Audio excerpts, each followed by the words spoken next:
अगर मैं आपसे कहूं कि वैभव को ना खिलाने पर अब की कोई और नहीं, अरे बल्कि आपके पूर्व हेड कोच रवि शास्त्री साहब ही भड़क उठे हैं। मतलब सोच कर देखिए, वो हेड कोच जिसने वैभव को नहीं खिलाया, पूर्व हेड कोच उस हेड कोच पर भड़क चुका है जो नहीं खिला रहा है। मतलब आपके गौती भाई के ऊपर आपके रवि शास्त्री साहब भड़क उठे हैं, और ऐसा भड़के हैं ना कि अगर पास में होते गौती भाई तो लाइक दबोच लेते। सवाल यह उठता है कि आपके रवि शास्त्री ने क्या कहा।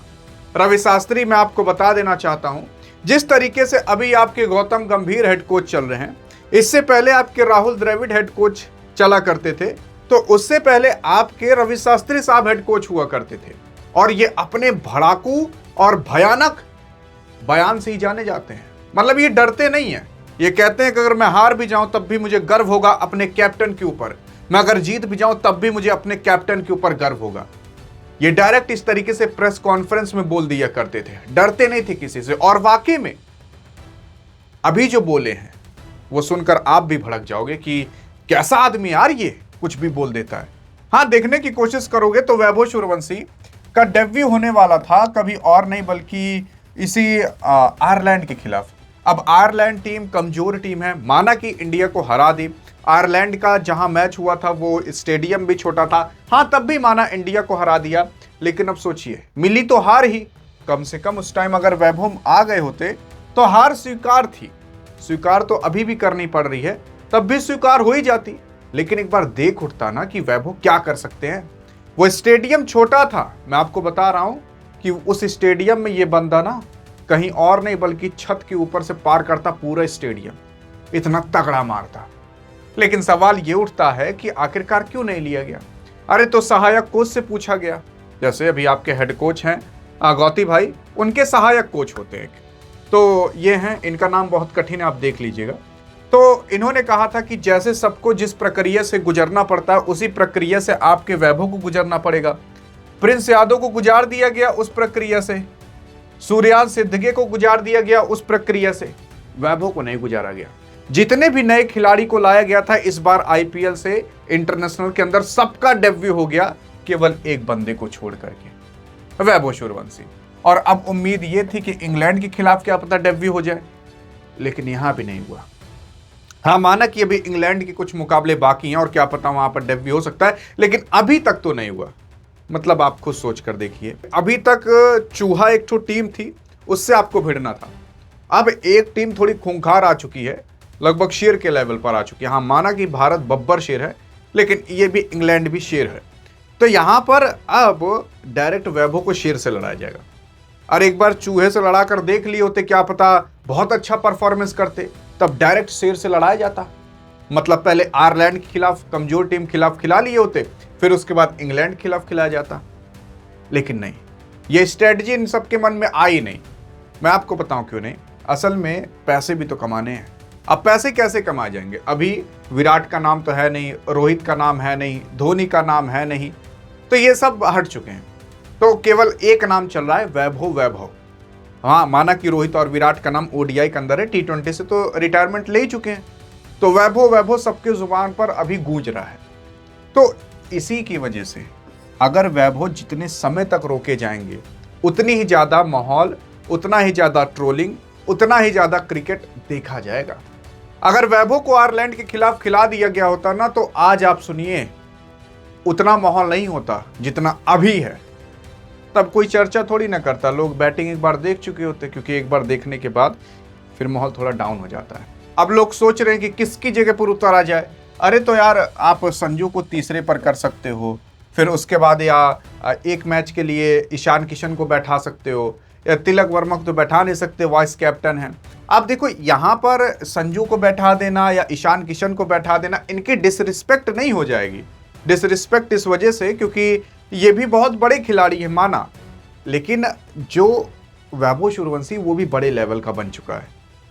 तो एक मुकाबले के लिए बैठा दो। अभी तक जब इतने सालों से नहीं ले रहे थे ईशान किशन को, तब क्या डिसरिस्पेक्ट नहीं हो रही थी? आज आपको डिसरिस्पेक्ट याद आ रही है? तो एक मुकाबले में बैठाने से कुछ ऐसा नहीं हो जाएगा। अभी क्या पता वो आकर शतक ठोक दे, तो हर मुकाबले के अंदर 70-80 ठोके, तो तो टीम इंडिया बहुत बड़ी चीज मिस कर रही है। अब इस पर केवल रवि शास्त्री नहीं बल्कि आपके एबी डिविलियर्स साहब भी भड़क चुके हैं। एबी डिविलियर्स कह रहे हैं कि आयरलैंड खिलाफ खिला देना चाहिए था क्योंकि वो पूरा फुल फॉर्म में आ रहा था, आईपीएल में भी अच्छा खेला, फिर यहाँ पर भी अच्छा खेलता, फिर क्या पता इंग्लैंड को भी टक्कर देता। सोच कर देखिए, एबी डिविलियर्स जैसे बड़े बड़े खिलाड़ी चर्चा कर रहे हैं। अब इन लोगों से ज्यादा किसको ज्ञान होगा, खुद बताइए। एबी डिविलियर्स जैसा बड़ा खिलाड़ी जिसको आपको पता नहीं होगा कि एबी डिविलियर्स को ना मैदान में ठीक से दिखता नहीं था। अगर इस ग्राउंड पर खड़ा है एक कोने पर ना, तो दूसरे छोर तक देख नहीं पाता था, थोड़ा ब्लर दिखता था, आंख इनकी कमजोर थी, लेकिन तब भी खतरनाक कैच पकड़ लेता था, तब भी खतरनाक बैटिंग करता था और किसी को पता भी नहीं था। जब रिटायरमेंट लिया ना, तब जाकर बताया कि मेरे साथ कुछ ऐसा होता था। हाँ जी हाँ, सोच कर अब देखिए ये किस लेवल खिलाड़ी है और कैसा अनुभव होगा इसका। तो अगर ये लोग कह रहे हैं वैभव को खिलाओ, तो यार बात तो सही है, वैभव खिलाओ। लेकिन अब देखते हैं क्या किया आपके रवि शास्त्री साहब क्या कहें। अब रवि शास्त्री जो पूर्व हेड कोच भी रह चुके हैं, जब MS धोनी और रोहित शर्मा विराट एक साथ खेला करते थे ना, तब आपके हेड कोच ये रहा करते थे, उस लेवल की ये हेड कोच है। लेकिन अब सुनते हैं क्या कहा इन्होंने कहा कि वैभव सूर्यवंशी को आयरलैंड में खिलाना चाहिए था। वह बहुत धीमा और स्पंजी ट्रैक है, मतलब जहां पर बैटिंग बॉलिंग होती है, जो ट्रैक था वो बहुत धीमा था और थोड़ा स्पंजी था, और उसी के साथ साथ वह छत पर मार देता क्योंकि वह एक छोटा ग्राउंड था। कौन? वैभव सूर्यवंशी छत पार कर देता, छत पर मार देता क्योंकि वो छोटा ग्राउंड था, और उसी के साथ साथ वह उनकी पैंट उतार देता, किसकी? आयरलैंड की। जितनी जल्दी हो सकता है भैया उसे गेम दो, और उसने आईपीएल में सबको हराया है, यहां पर आकर दूसरे देश को हराएगा। अब ये मेरे लफ्ज नहीं बल्कि आपके रवि शास्त्री के लफ्ज हैं। इन्होंने कहा है कि जितने जल्दी हो सके उसको मौका दो, प्रैक्टिस करने को दो, क्योंकि आगे T20 वर्ल्ड कप बहुत दूर है अभी। इधर अगर वो खेल लेगा दूसरे देशों के खिलाफ, अन्य अलग अलग पिचों पर खेल लेगा, तो एक्सपीरियंस उसका उसी लेवल पर हो जाएगा। अब अगर इंग्लैंड की वो पिच पर खेल लेगा तो पिच वो जान जाएगा। मान लेते हैं कि कभी इंग्लैंड खिलाफ वापस खेलने आना पड़े, तो उसको पिच के बारे में कुछ तो अनुभव रहेगा ही, और उसी के साथ साथ मान लेते हैं T20 वर्ल्ड कप ही खेलने आना रहे, तो उसको उस मैदान के बारे में भी अनुभव रहेगा, क्योंकि उसको पता रहेगा कि हाँ 6 महीना पहले, 1 साल पहले मैं यहाँ पर खेला था और 70-80 रन बनाया था, इस तरीके से पिच ऐसा बिहेव कर रही थी। लेकिन जब मौका दिया जाएगा तब ना, तो रवि शास्त्री ये सब बहुत आगे का सोच करके चलते हैं। और अगर आप सोच रहे हो कि आपके और हमारे या अभी जो रिसेंट के क्रिकेटर्स हैं या रिसेंट के जो हेड कोच हैं उनके रवि शास्त्री से ज़्यादा दिमाग हो, तो नहीं भैया, रवि शास्त्री उस लेवल खिलाड़ी थे जब धोनी उन्हीं रहा करते थे। सोचिए उन सबके साथ करना, उन सबके साथ फैसले लेना। धोनी जो खुद एक हेड कोच बन सकता है।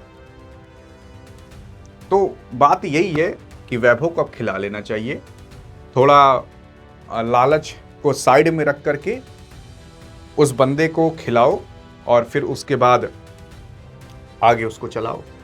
आपको क्या लगता है कि एंट्री हो पाएगी कि नहीं इंग्लैंड के खिलाफ? देखते हैं आपकी क्या राय है। अधिक जानकारी चाहिए तो इस वीडियो में मिलते हैं, तब तक के लिए जय हिंद, जय भारत।